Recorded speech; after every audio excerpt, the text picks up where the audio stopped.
Her billionaire husband lied about a business trip. She found the hotel receipt. Hello everyone. Before we begin today's story, I have a small favor to ask. Please hit subscribe and turn on the notification bell so you never miss our channel's new videos. It's quick, free, and the best way to support us in bringing you more dramatic stories. Your support means the world to us. Where are you watching from? Drop your city or country in the comments below. Thank you very much.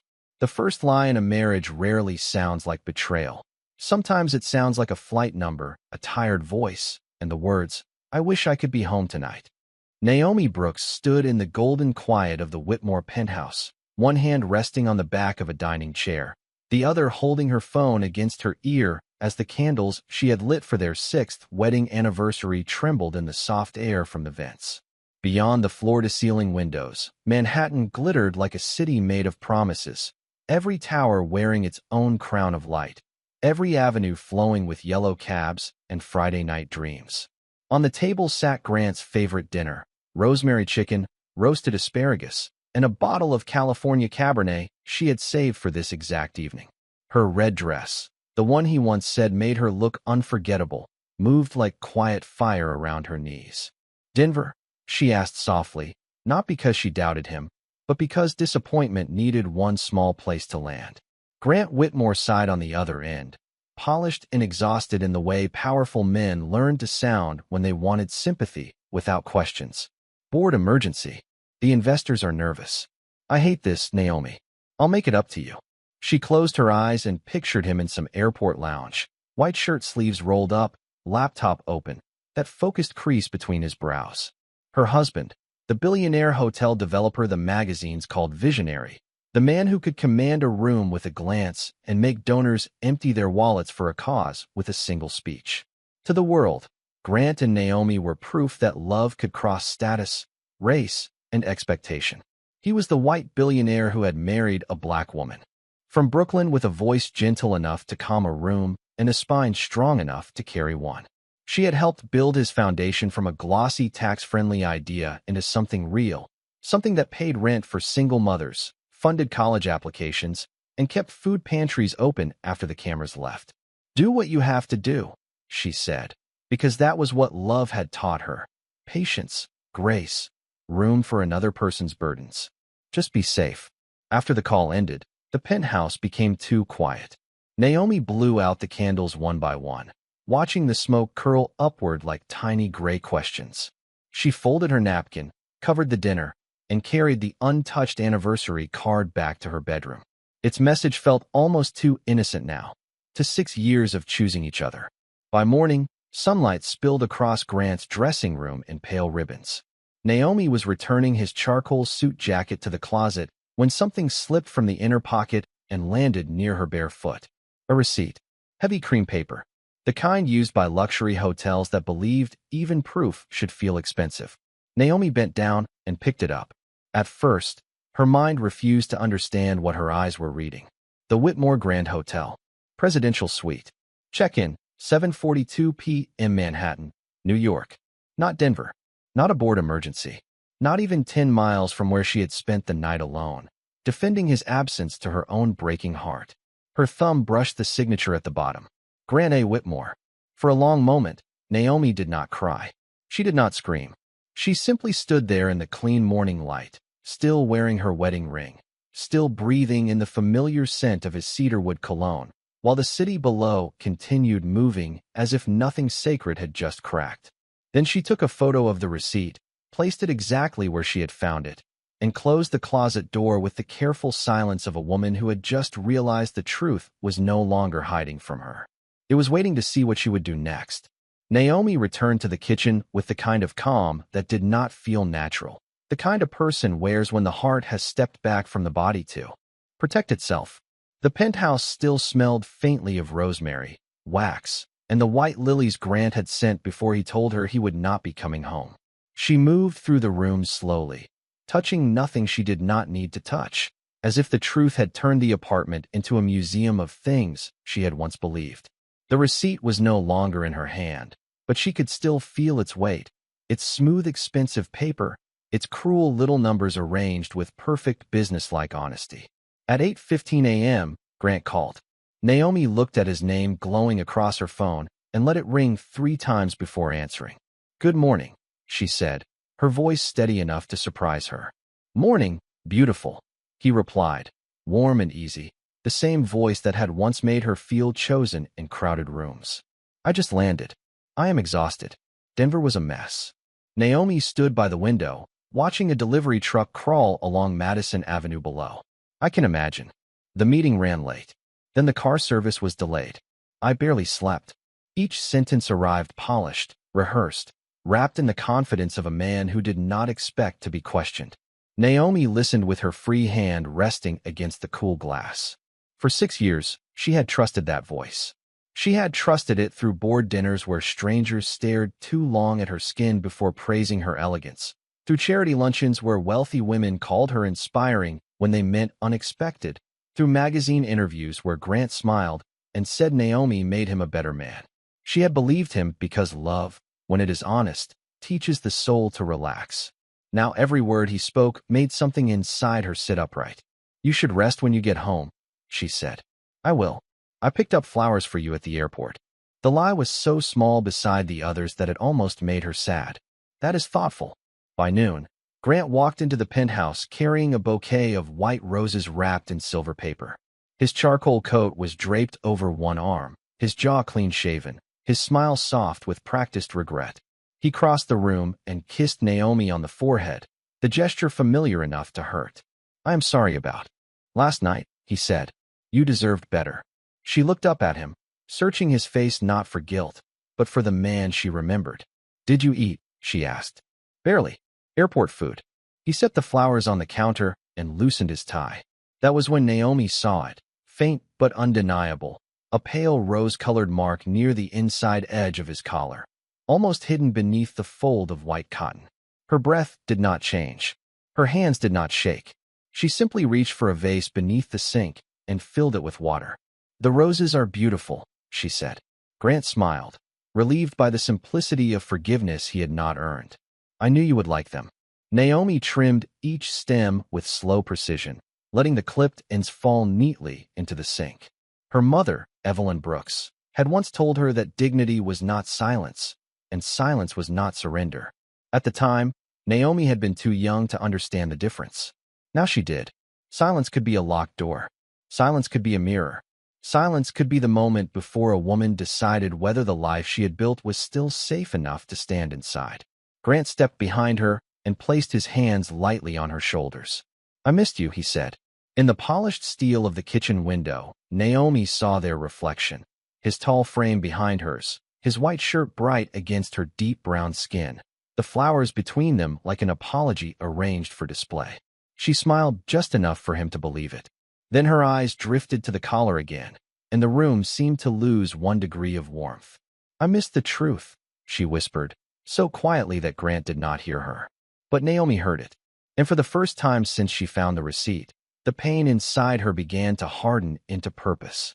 Over the next 48 hours, Naomi learned that betrayal was rarely a single moment. It was a pattern hiding in plain sight, waiting for the wounded person to become brave enough to look back. She did not search Grant's phone. She did not follow his car. She did not become someone she would later be ashamed to recognize.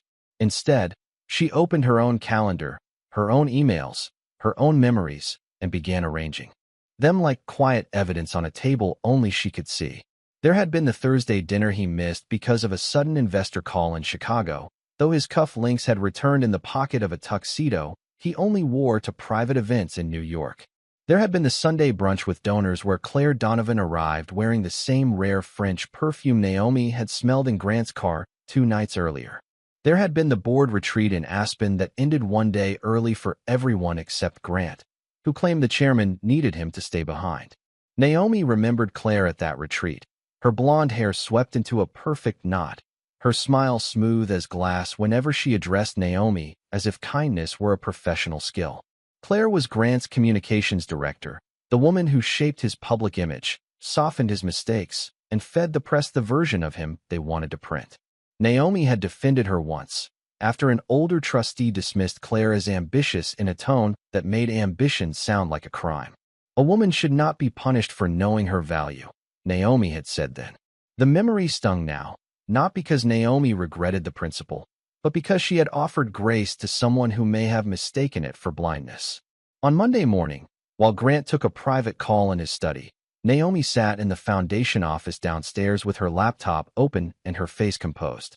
She was reviewing scholarship applications when an automated receipt appeared in the shared charity inbox, misdirected from the hospitality division of Whitmore Group. The subject line was ordinary enough to be ignored: VIP donor suite reconciliation. Naomi opened it because she had spent years making sure every dollar connected to her name had a clean paper trail. The attachment loaded slowly. Then the screen filled with dates, room codes, internal notes, and a repeated name: Claire Donovan. Suite 4100. Suite 4100. Suite 4100. The same suite from Grant's receipt. The same property in Manhattan. The same nights Grant had been in Denver, Chicago, Aspen, or wherever a lie sounded more respectable than the truth. Naomi leaned back in her chair as the city hummed beyond the window. For a moment, pain rose in her throat, sharp and hot, but she swallowed it down with a breath she could control. This was no longer suspicion. This was arithmetic. When Grant entered the office an hour later, he found her signing thank you letters to donors, her posture straight, her expression peaceful. "Busy morning?" he asked. "Very," she said, placing one completed letter onto a neat stack. "The foundation has more records than I realized." He smiled without understanding the edge beneath her words. "That is why I trust you with it." Naomi looked at the gold wedding band on her finger.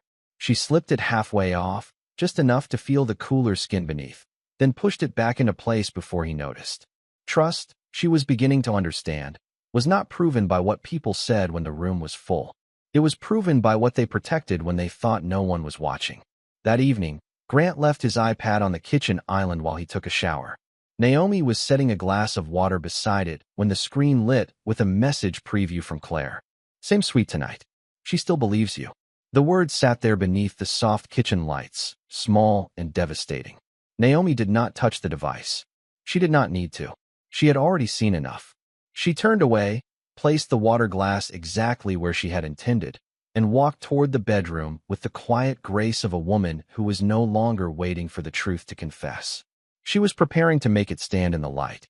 By Wednesday afternoon, Naomi understood that the gala was not simply another evening of polished smiles and donor applause. It was a stage, and Grant had built it carefully enough to make every lie look like leadership. The Whitmore Foundation's annual benefit would take place Saturday night in the Grand Ballroom of the Whitmore Grand Hotel, the same hotel where Suite 4100 had become a private language between her husband and the woman paid to protect his reputation. Outside, spring rain traced silver lines down the penthouse windows, blurring Manhattan into watercolor towers, while Naomi sat at her desk reviewing the press schedule Claire had emailed that morning.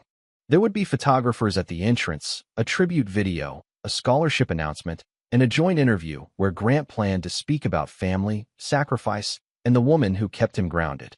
Naomi read that phrase 3 times. The woman who kept him grounded. A strange calm settled over her, colder than anger and cleaner than grief.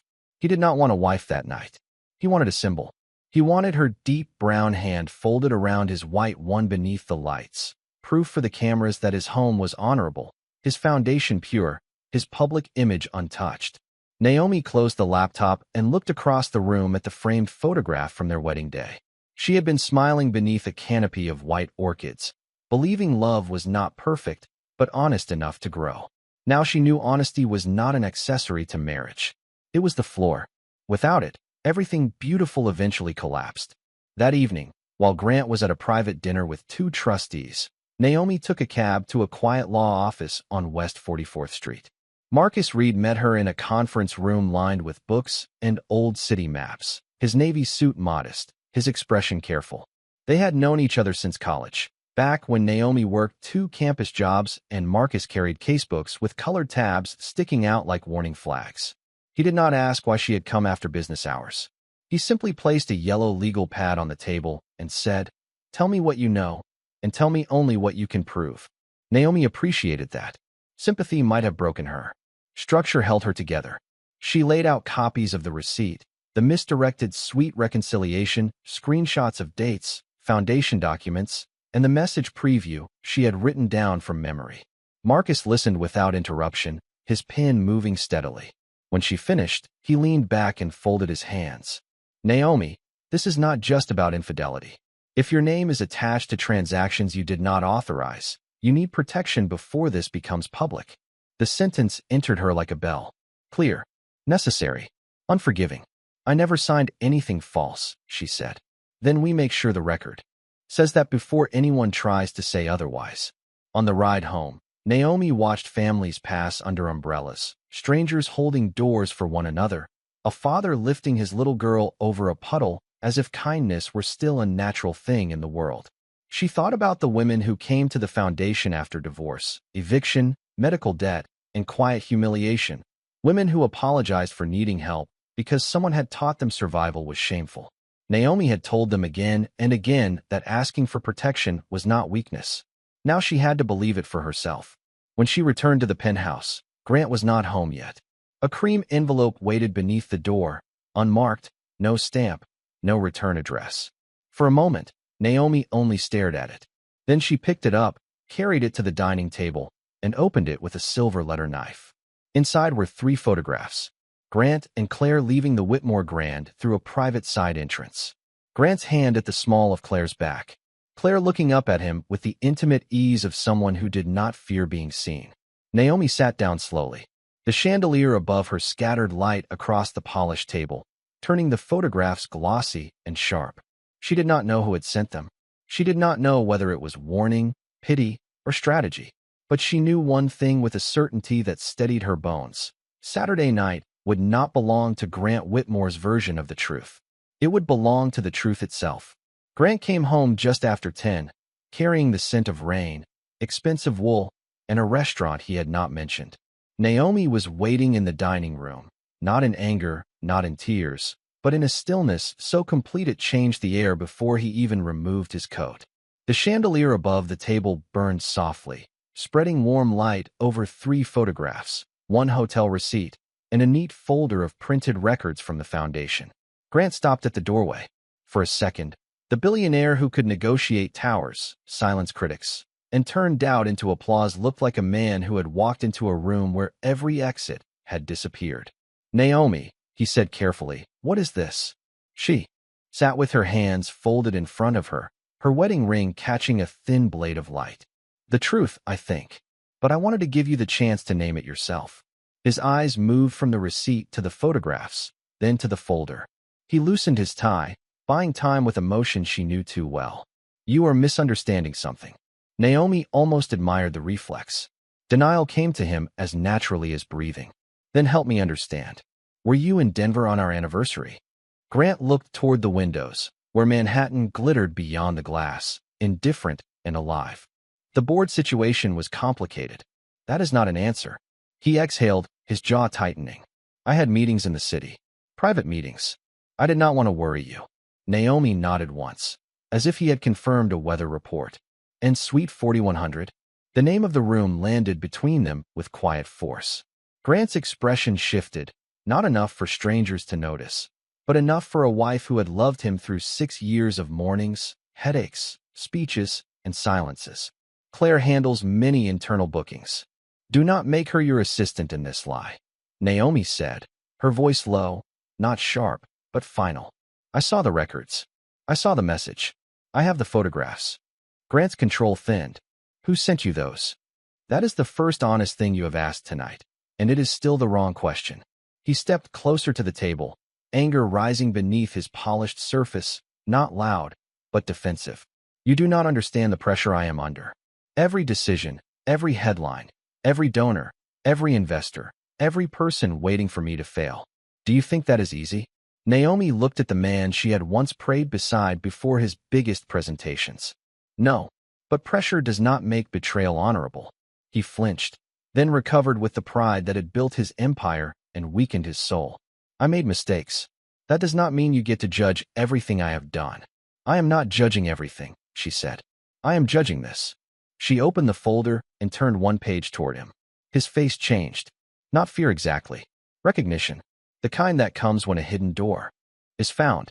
Why is my name attached to foundation transfers I never approved? Grant did not answer. The room seemed to hold its breath. Somewhere beyond the walls, an elevator chimed softly, carrying other people to other lives. Naomi waited. She had learned that silence, used correctly, could make a lie grow too heavy to carry. It was temporary, he said at last. A restructuring issue. The auditors were asking questions, and your signature as foundation chair kept things stable. I was going to fix it. Naomi stared at him, and for the first time that night, sadness nearly broke through her composure. Not because he had betrayed their marriage. She had already begun surviving that. But because he had used her goodness as cover, her reputation as shelter, her trust as paperwork. You put my name on something I did not approve. I protected the foundation. You protected yourself. The words were quiet, but they struck deeper than shouting ever could. Grant pulled out a chair and sat down, suddenly older beneath the golden light. I did not think it would come to this.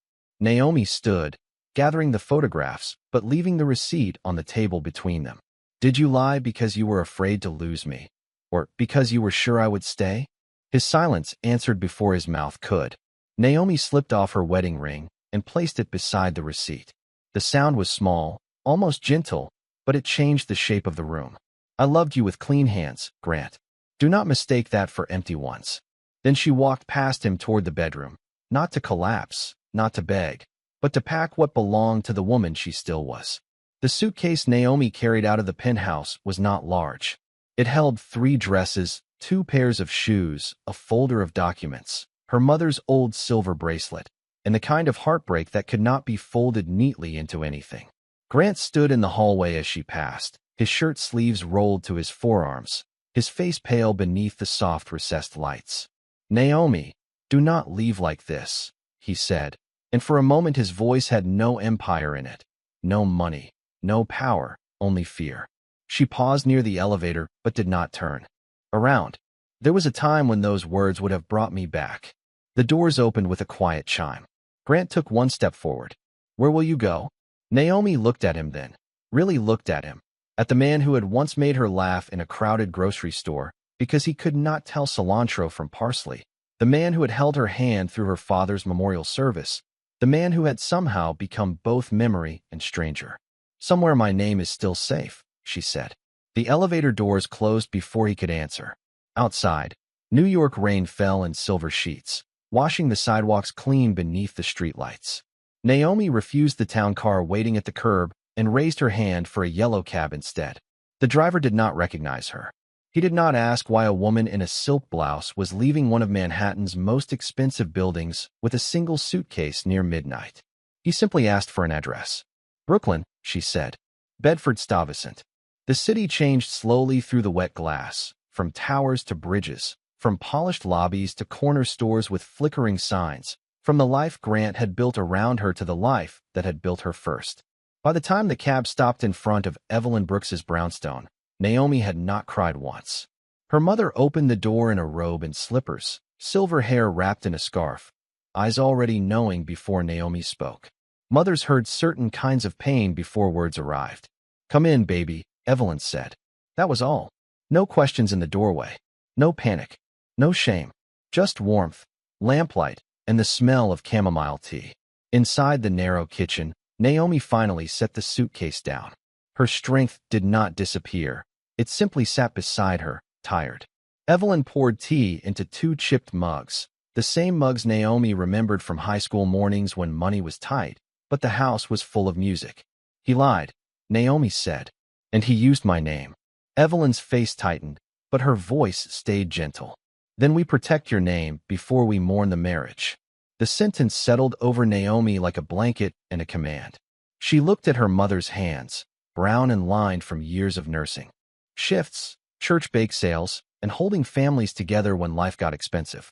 Those hands had taught Naomi that dignity was not something rich people gave you. It was something no one could take unless you surrendered it. I feel foolish, Naomi whispered. Evelyn reached across the table and covered her daughter's hand. No, you loved honestly. That is not foolish. That is brave. But now you must be brave in a different direction. By morning, Naomi had called Marcus Reed, changed passwords, secured copies of her personal records, and prepared a written statement separating herself from any unauthorized foundation activity. She did not post vague messages online. She did not call reporters. She did not turn pain into theater. She turned it into order. Over the next 3 months, she lived in the small upstairs room she had once painted lavender at 16. She slept poorly, worked steadily, and learned how grief could visit without becoming the owner of the house. Marcus filed the necessary protections. An independent accountant reviewed the foundation documents. Naomi resigned from the Whitmore Foundation with one clear sentence that traveled farther than she expected. I will not allow my name to decorate a system I cannot ethically defend. Women began writing to her. Quiet messages, long emails, stories of bank accounts emptied, signatures forged, apologies demanded from those who had done nothing wrong. Naomi read every one. Then one rainy afternoon, sitting at her mother's kitchen table with a legal pad and a cooling cup of coffee, she wrote a new name at the top of the page: the Brooks Center for Financial Dignity. It would not be revenge. It would be shelter. It would teach women how to read contracts, protect credit, ask the right questions, and leave with their self-respect intact when staying became too expensive for the soul. Evelyn looked at the page and smiled. Now that, she said, is how clean hands build something powerful. Naomi touched the place where her wedding ring used to rest. The skin was still lighter there, a pale circle of absence. But absence, she was learning, was not emptiness. Sometimes it was space. And for the first time, since the receipt fell at her feet, Naomi could imagine filling that space with something that belonged only to her. 3 months later, the Whitmore Grand Hotel wore its elegance like a mask. Crystal chandeliers spilled light across the marble floors. Violin music floated above the soft rhythm of expensive shoes, and hundreds of guests moved through the ballroom with champagne glasses in their hands and practiced sympathy on their faces. It was the annual Civic Trust Forum, an event once dominated by Grant Whitmore's name, his donations, his speeches, his talent for making generosity look effortless. But this year, the invitation had not placed him at the center. This year, the keynote speaker was Naomi Brooks, founder of the Brooks Center for Financial Dignity, the woman many people in that room had once known only as Grant Whitmore's wife. Grant stood near the back beside a column of white roses, his black tuxedo flawless, his expression controlled, but the control no longer reached his eyes. Claire Donovan was nowhere near him. After the internal review began, her resignation had been described in polite corporate language, the kind that revealed nothing and confirmed everything. Reporters had tried for weeks to turn Naomi's silence into scandal, but she had given them no spectacle. She spoke only through documents, through legal statements, through the work. That had made her harder to dismiss. Pain could be mocked. Discipline could not. Near the entrance, a quiet shift passed through the crowd. Conversations softened, then thinned. Naomi had arrived. She stepped into the ballroom wearing a red dress the color of a steady flame, tailored with clean lines and no need for excess. Her natural curls framed her face in soft waves, and her deep brown skin glowed beneath the chandelier light with a calm that no camera could manufacture. She wore no wedding ring. On her wrist was Evelyn's silver bracelet, polished but old, a reminder that strength did not have to be new to be powerful. The room watched her the way people watch someone they underestimated return without asking permission. Naomi greeted donors, advocates, attorneys, and former scholarship students with the same measured warmth. She did not search for Grant, but she felt the room remembering him. She felt the hotel walls remembering Suite 4100. She felt the old life pressing at the edges of the new one, asking whether she would tremble. She did not. When her name was announced, applause rose slowly, then fully, until it filled the ballroom. Naomi walked to the podium and placed her notes down, though she barely needed them. For a moment, she looked out across the crowd. She saw women in designer gowns, hotel staff standing near the side doors, young interns holding clipboards, men who controlled money, women who had survived men who controlled money, and Grant, still as a shadow near the back.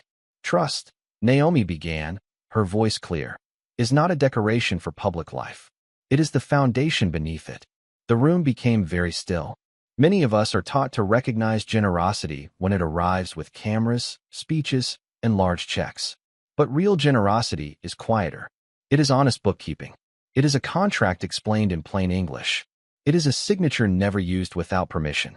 It is making sure the person with less power still has the right to understand what is being done in their name. A few people lowered their eyes.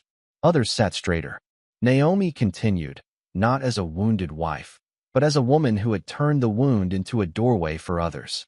She spoke about financial literacy, legal access, emergency housing, credit protection, and the dangerous way shame keeps good people silent. She never mentioned Grant.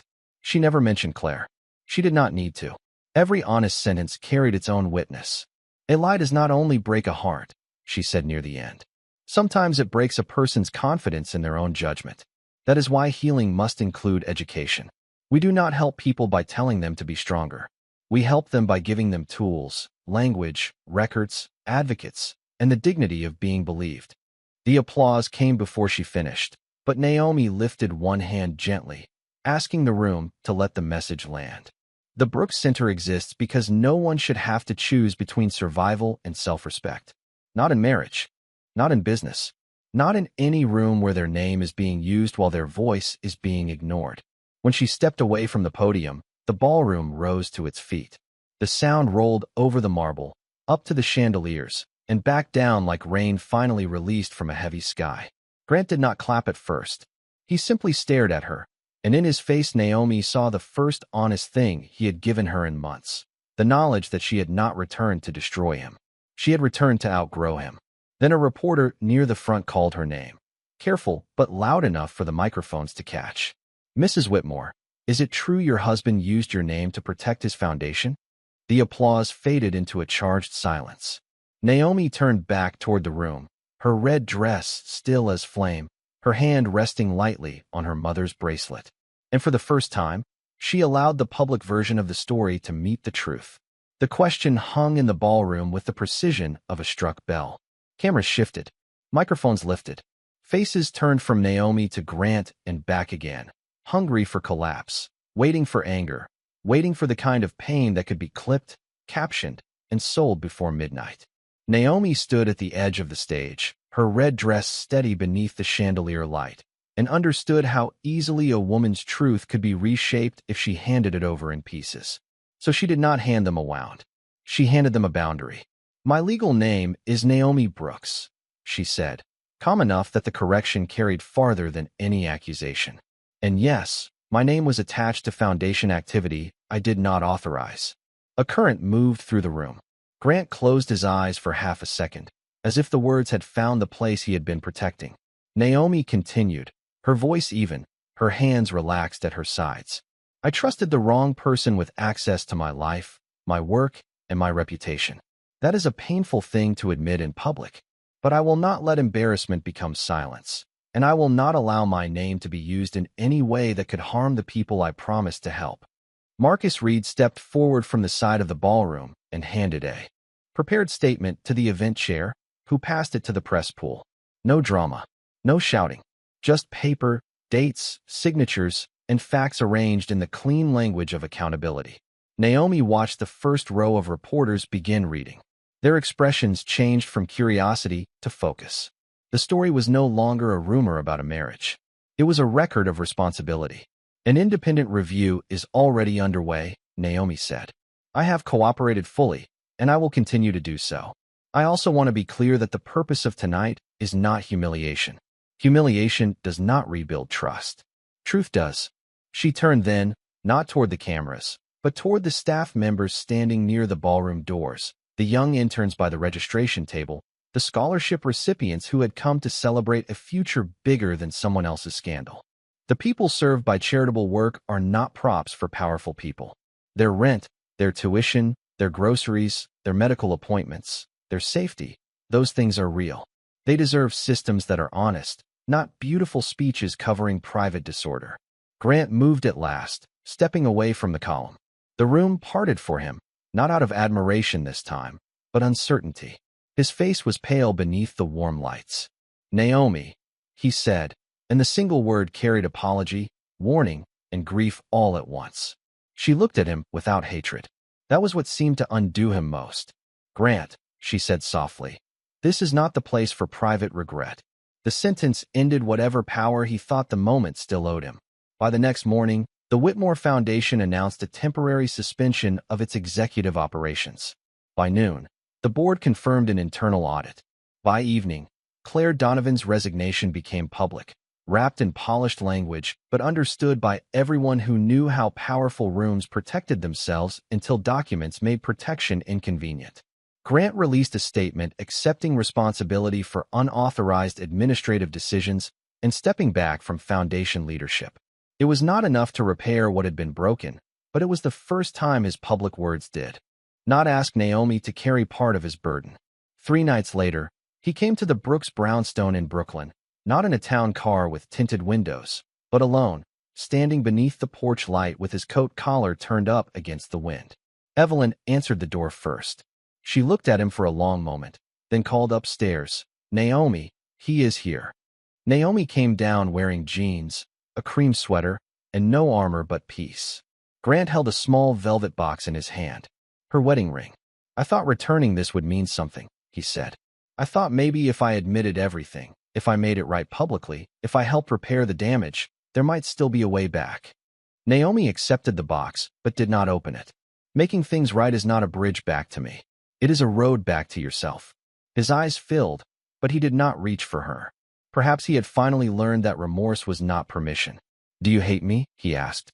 Naomi looked past him to the quiet street, to the stoops and trees and porch lights of the neighborhood that had taught her the difference between wealth and worth. "No," she said. "Hate would keep me married to the pain. I am letting both go." Grant nodded slowly, the kind of nod that belonged to a man receiving a truth he could not negotiate.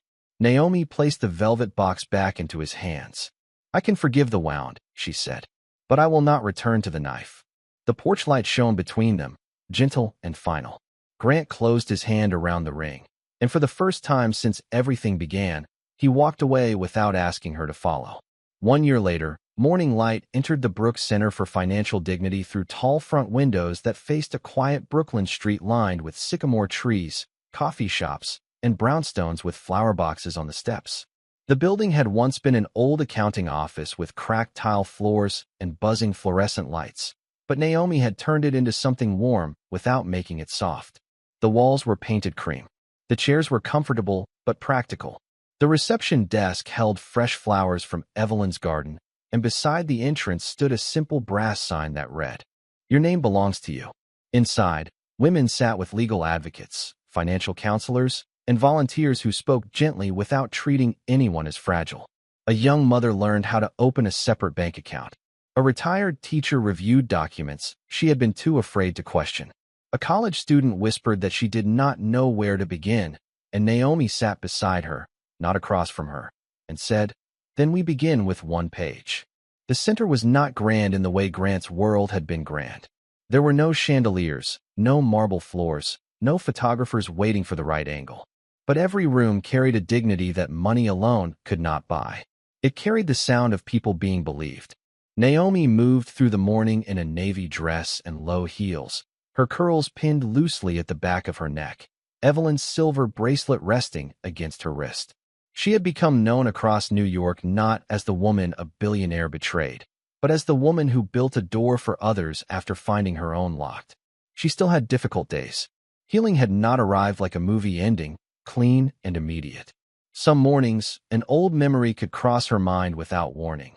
Grant laughing over burnt toast, Grant adjusting her necklace before a gala, Grant saying her name as if it were home. But memories no longer ruled her. They visited. They bowed. They left. Near noon, Marcus Reed stopped by with a folder and 2 cups of coffee. "The annual report is clean," he said, placing the folder on her desk. "Every dollar accounted for. Every program funded. And there is one more thing." Naomi looked up. "What thing?" Marcus hesitated, then slid a donation notice across the desk. It was anonymous, though not truly. The amount was too precise, the routing too familiar, the note too simple. "For the women who deserve better systems than the ones I helped break." Naomi read it once, then again. Grant. She could feel his name without seeing it. For a moment, the old ache stirred, not sharp anymore, only human. Marcus watched her carefully. "We can return it." Naomi looked through the glass wall of her office at the waiting room, where a woman in a gray coat was filling out. an intake form with trembling hands while a volunteer sat beside her. She thought about pride, forgiveness, accountability, and the difference between letting someone buy absolution and letting repaired money do honest work. No, Naomi said at last. We will accept it. But it does not buy access. It does not buy a story. It does not buy me. Marcus smiled faintly. I will make sure the paperwork says exactly that. That evening, after the last client left and the lights were dimmed, Naomi stepped outside and locked the front door. Spring air carried the smell of rain and bakery bread from the corner. Across the street, Evelyn waited on the sidewalk with 2 paper bags of dinner, waving as if Naomi were still the little girl coming home from school. Naomi laughed, and the sound surprised her with its ease. Before crossing, she paused and looked back at the center's glowing windows. She thought of the receipt that had once fallen at her feet like a verdict. She thought of the ring she had returned, the red dress, the ballroom, the question that had tried to turn her pain into spectacle. And she thought of every woman who would walk through that door believing her life was over, only to discover that an ending could also be architecture. Naomi touched her mother's bracelet and smiled. A lie had broken her marriage, but it had not broken her. Betrayal had taken the life she knew, but truth had given her a life she could respect. And as the first stars appeared above Brooklyn, Naomi Brooks stepped off the curb and crossed the street toward home, carrying no bitterness, no borrowed name, and no need to be chosen by anyone who had failed to honor her. She had chosen herself, and from that choice, she had built something no lie could ever enter.